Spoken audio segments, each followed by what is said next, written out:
Amen. Où est-ce? Yo, me double.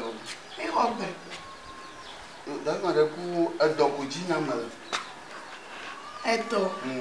Avec doc. Dans le chat de l'année, mon populaire. Dans le chat de couille, que je m'en pas.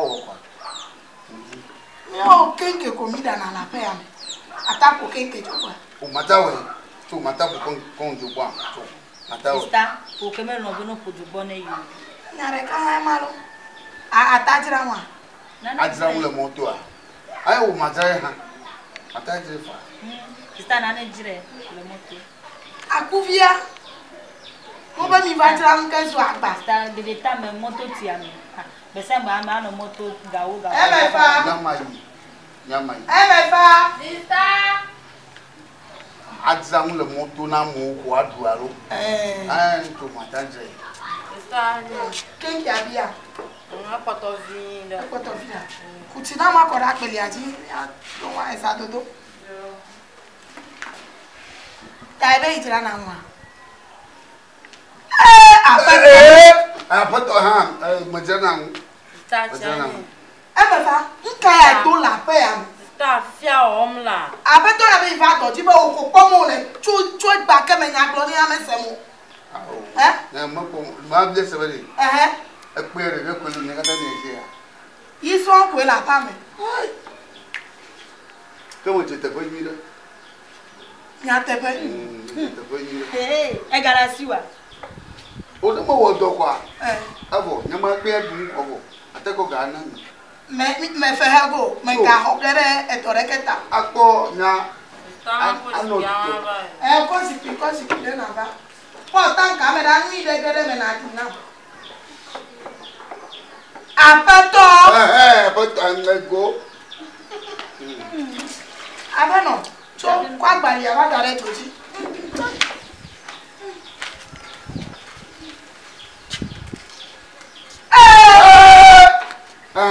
Eto ya nya oga.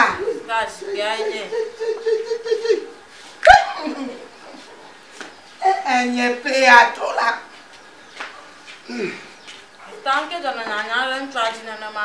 Me nyanya na tu ka ti mu yo wo mi le mi yo bubu na nku me na ntu ya ko.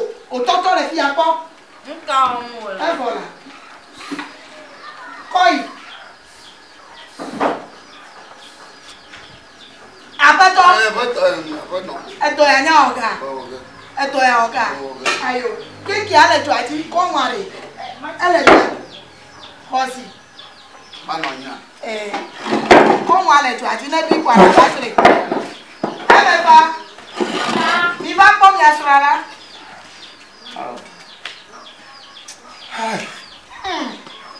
Ya yo mo kwe akomo le kaka jai. Ni tare gbe ya mtiraga. Ole ke wale fe je sama ko do kuma ba mana don lo moto wa. Etiraga. Istabe ken ka jiraga. Ebe ya tirela. Ken na li don apapom. O afo na papom. Na wo do a mi ga fa ga na olo. Mamanga. Akpa pom na lata. Mi ga fa ga na. Tane na mai. Mi oya mi ko iko. Mi ko isia. Yo, sa. Hello. Nya tepe. Ko ko peji no ha ko ha me nkrego. E ma ro vivi na mi a. En me pa. We ro to ke ya na bi na fo kwa. Nene na ba. E me fa. Ta me tro le ko ni ko e ba. Oh, wa klon, o klon. Mate ina klon. Nekle. Nekle. Ai.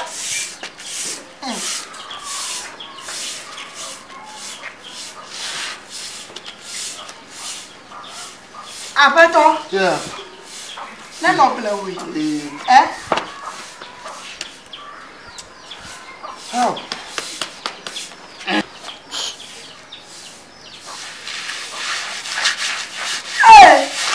Apato.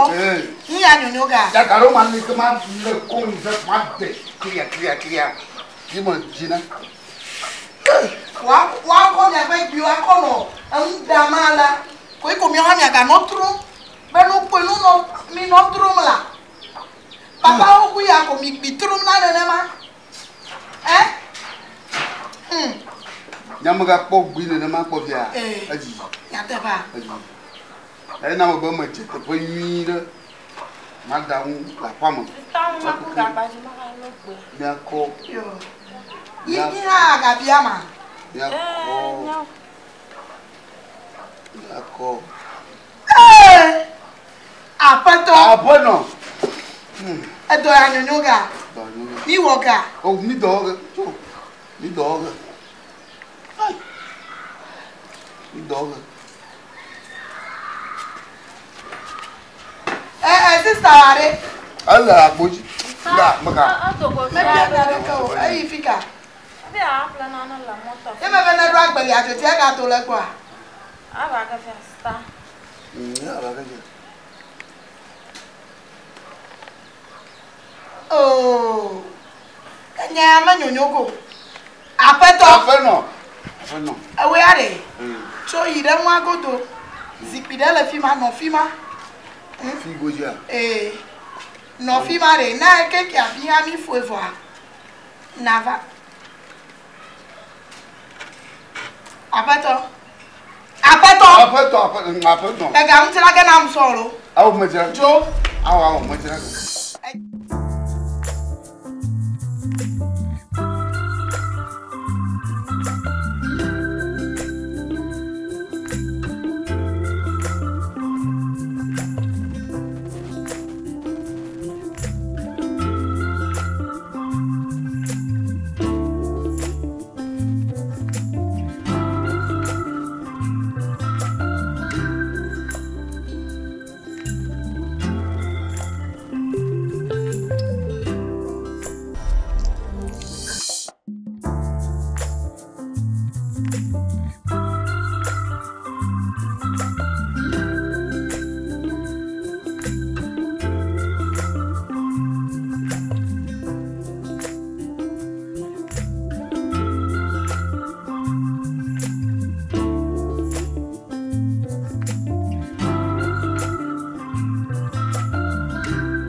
Oh,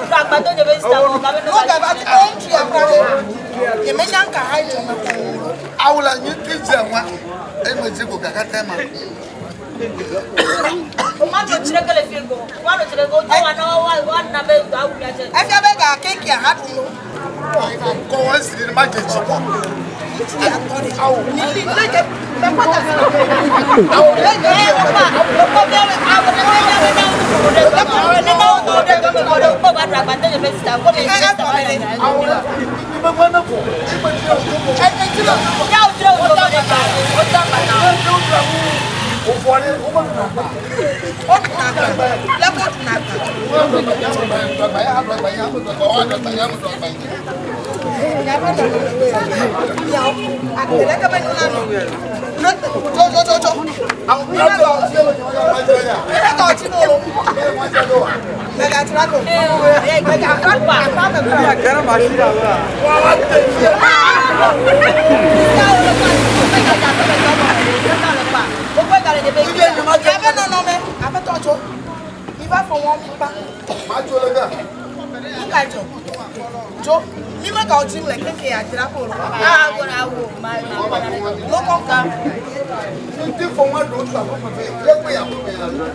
Vale,